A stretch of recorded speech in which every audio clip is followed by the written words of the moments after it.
पूर्व प्रधानमंत्री राजीव गांधी की पुण्यतिथि के मौके पर शिक्षा मंत्री रोहित ठाकुर और अन्य कांग्रेस नेताओं ने छोटा शिमला स्थित राजीव गांधी की प्रतिमा पर पुष्प अर्पित कर श्रद्धांजलि दी। कांग्रेस मुख्यालय राजीव भवन शिमला में भी कांग्रेस नेताओं और कार्यकर्ताओं ने पुष्प अर्पित कर राजीव गांधी को याद किया। इस मौके पर रोहित ठाकुर ने कहा कि राजीव गांधी ने कम समय में कई ऐतिहासिक कार्यों को किया है जिन्हें आज भी लोग याद करते हैं। रोहित ठाकुर ने कहा कि आईटी क्षेत्र, महिलाओं को पंचायती राज में 33% आरक्षण और 18 साल की उम्र में मताधिकार का फैसला राजीव गांधी की सरकार के समय में हुआ था। राजीव गांधी ने देश के विकास में अहम योगदान अदा किया है और महिलाओं व युवाओं को सशक्त किया।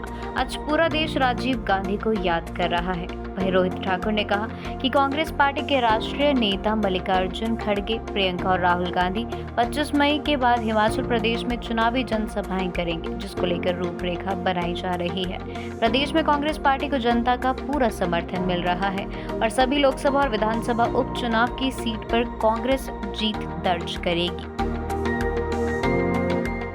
जी, आज पूरा राष्ट्र हमारे दिवंगत नेता राजीव जी को याद कर रहा है और उनका इस देश के लिए एक बहुत बड़ी कंट्रीब्यूशन रही।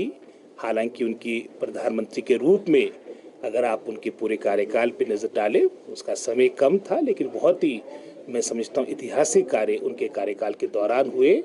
विशेषकर मैं समझता हूँ इंफॉर्मेशन टेक्नोलॉजी, जिसका आज डंका पूरे विश्व में भारत बना रहा है और आपको एक अलग पहचान है हमारे देश की, उसमें उनका एक बहुत बड़ा योगदान रहा। हमारे महिला सशक्तिकरण, युवाओं के सशक्तिकरण के लिए जो कदम उनके कार्यकाल के दौरान उठाए गए वो ऐतिहासिक है। 18 साल का मताधिकार उनके ही कार्यकाल के दौरान एक बहुत बड़ा फैसला तत्कालीन सरकार ने लिया था और साथ ही साथ महिला वर्ग की भागीदारी आपकी सुनिश्चित हो, इस सोच के साथ पंचायती राज में भी जो हमारा 33% का जो रिजर्वेशन आया था उनके कार्यकाल के दौरान ही उसकी नींव रखी गई थी।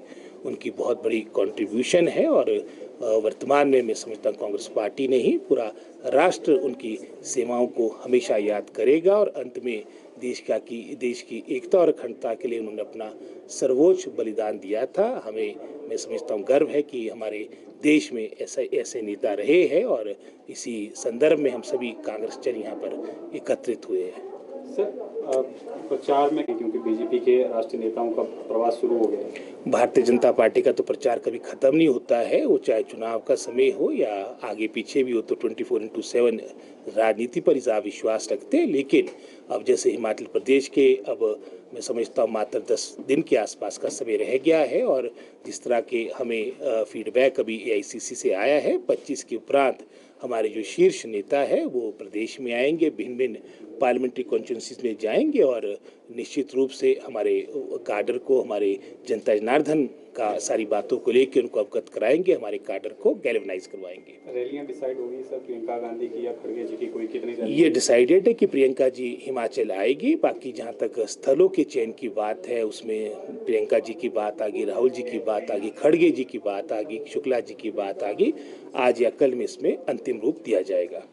सर, दूसरा कल जो है भाजपा ने शिकायत की है, जो कल ताजा में हुआ है, जो उसमें कहा है कि कांग्रेस के जो कार्यकर्ता है, कांग्रेस के नेता द्वारा जानबूझकर जो पथराव यहाँ पर किया है, उस पर शिकायत की है। आपका क्या कहना है? अब इसकी एग्जैक्टली मैं भी प्रचार में आप जानते ही है कि कार्यभार मिला है शिमला संसदीय क्षेत्र का, तो उसमें मैं कल रात के 1-2 बजे पहुंचा हूं। अब इसके बारे में मैं डिटेल में सारी जानकारी जब मेरे को प्राप्त होगी उसके बाद ही मैं कुछ कह पाऊंगा। पर कांग्रेस पार्टी कभी भी हिंसा में विश्वास नहीं करती है। ये मात्र मैं समझता हूँ अपनी हार को देखते हुए जो निश्चित है मंडी संसदीय क्षेत्र में, उसको देखते हुए भारतीय जनता पार्टी की इस तरह का आरोप लगा रही है।